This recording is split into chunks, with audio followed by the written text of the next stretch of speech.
কি সাংঘাতিক। হ্যাঁ, সাংঘাতিক। এই সাংঘাতিক খুনের বিচার তো আদালত করবেই, কিন্তু তার আগে বিচার করতে হবে তোমাকে। আমাকে বিচার করতে হবে? হ্যাঁ, খুনটা কিভাবে হয়েছে তা তো তুমি দেখলে, এবং খুনটা করেছে আমাদের পুলিশ মন্ত্রী রণবীর চৌধুরীর একমাত্র ছেলে চাঁদু চৌধুরী। এখন তুমি বলো আমি কি করব? আমি বলবো? হ্যাঁ, তুমি বলবে। একজন মহিলা তার সবকিছু হারিয়েছে, আর একজন মহিলা তার রায় দেবে। ইউ আর দ্য বেস্ট জাজ। তোমার কথা আমি কিছুই বুঝতে পারছি না। শোনো মাধুরী, আমি একদিকে যেমন পুলিশ অফিসার, তেমনি আর একদিকে তোমার স্বামী।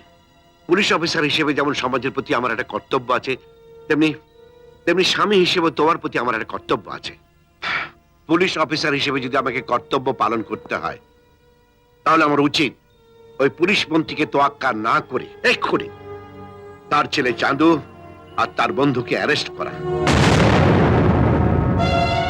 এটা করলে হয়তো আমার চাকরি যাবে, এমনকি মন্ত্রীর ক্যাডারদের হাতে আমার জীবনও যেতে পারে। রাম লক্ষণকে নিয়ে তোমাকে পথে বসতে হতে পারে। আর স্বামী হিসেবে যদি আমাকে কর্তব্য পালন করতে হয়, তাহলে দেশের 90% পুলিশ অফিসার যা করে আমাকে তাই করতে হবে। তোমার আর রাম লক্ষণের কথা চিন্তা করে ওই ক্যাসেটটা ভিসিআর থেকে বের করে ডাস্টবিনে ফেলে দিয়ে চুপচাপ বসে থাকতে হবে।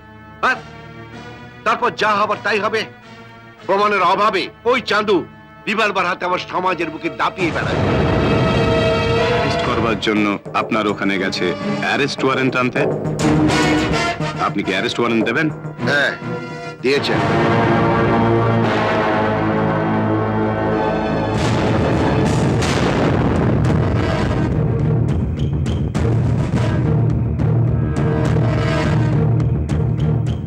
আপনার ছেলে কোথায়?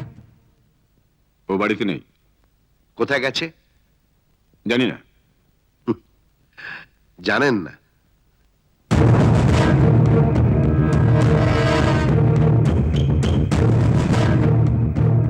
কোথায় যাচ্ছেন? নিচে তো নেই, একটু ওপরটা দেখে আসি। বললাম তো বাড়িতে নেই। হাতটা সরান, আমাকে উঠতে দিন। শুভঙ্কর বাবু, আপনার হয়তো জানা নেই একজন পুলিশ মন্ত্রীর ক্ষমতা কতখানি। আপনার ক্ষমতা কত আমার জানা না থাকলেও একজন কর্তব্যরত পুলিশ অফিসারের ক্ষমতা কত তা আমার জানা আছে। ভালো চান তো হাতটা সরান, আমাকে আমার কাজ করতে দিন। আমি বলছি আপনি ওপরে যাবেন না। আমি ওপরে যাবই। হাতটা সরান। না স্যার, আমি শেষবারের মতো আপনাকে বলছি, আমার কাজে বাধা দেওয়ার অধিকার আপনার নেই। আপনি হাতটা সরান। না। এত বড় সাহস! তুমি জানো না আমি তোমার কি করতে পারি? আপনি কি করতে পারেন পরে দেখব, এখন দেখুন আমি কি করতে পারি। শুভঙ্কর সান্যাল, যাবে না। শুভঙ্কর সান্যাল, তুমি কিন্তু তোমার অধিকারের মাত্রা ছাড়িয়ে যাচ্ছ। কি হলো? কি হলো? বলছি তো বাড়িতে নেই। কি হলো? কানে যাচ্ছে আমার কথা?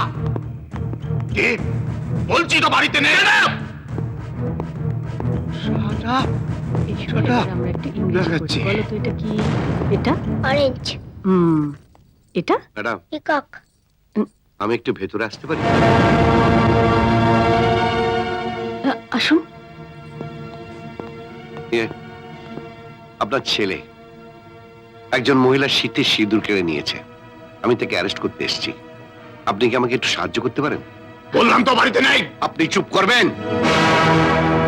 ও বাড়িতেই আছে, আপনি আসুন আমার সঙ্গে। যাবে না। যাবে না তুমি। ছেড়ে দাও বলছি। বলছি তো যাবে না।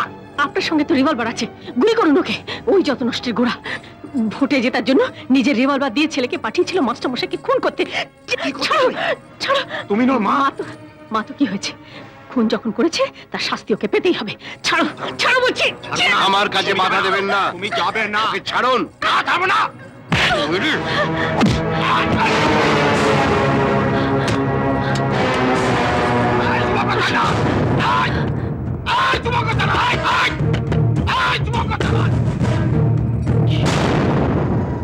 গোডাউনে লুকিয়ে আছে, দেখুন।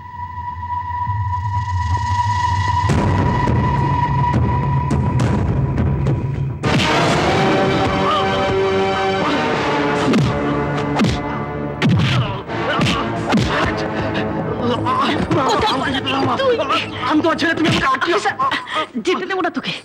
সব বাড়িতে যদি আপনাদের মতো মায়েরা থাকতো তাহলে এই দেশ থেকে সন্ত্রাস উঠে যেত। মা, তুমি এটা ঠিক করলে না। তোর বাবার কাছে থাকলে সারাটা জীবন শেষ হয়ে যেত। জেল থেকে ঘুরে আয়, বাকি জীবনটা সুন্দরভাবে কাটাতে পারবি। নিয়ে যান অফিসার। বলো, যাও।